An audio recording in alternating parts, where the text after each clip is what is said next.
Hi everyone, in this video I'm going to be planting sweet potato slips. I started growing the sweet potato slips by putting a sweet potato in a cup of water being held up by toothpicks. It then started to grow roots.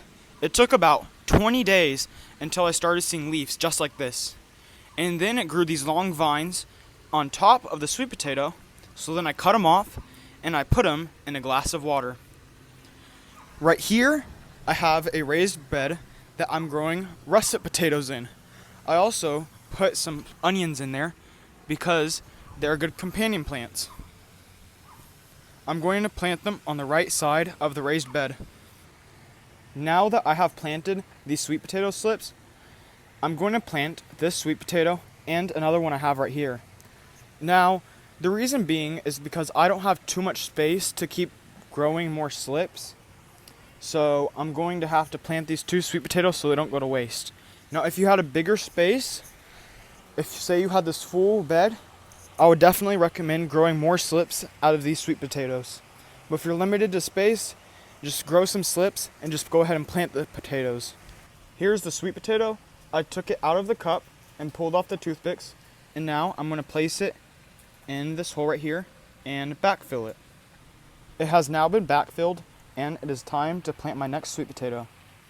Here is my next sweet potato that I will be planting. I'm going to stick it in this hole and dig it a little bit deeper.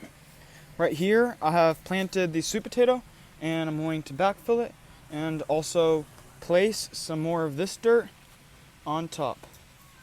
Now, after planting all of these sweet potatoes, I'm going to water.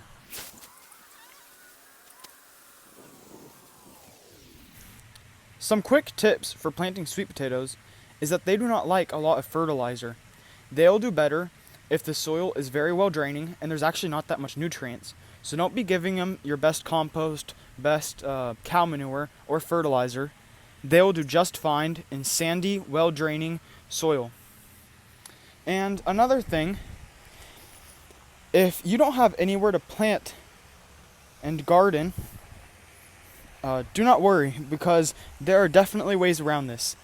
I didn't know where I was going to plant my potatoes this year because I had nowhere to plant them, but I found on OfferUp somebody that was listing free wood. They had a lot of pallets, and you can go and cut your own wood. So I did, and it was totally free. And I bought some nails for $11 and used a hammer and nails to build this. So for the price of $11, you can build yourself a raised bed if you can just find the free wood. There's always a way to garden and grow better food. Thank you for watching this video. I hope you have a great rest of your day.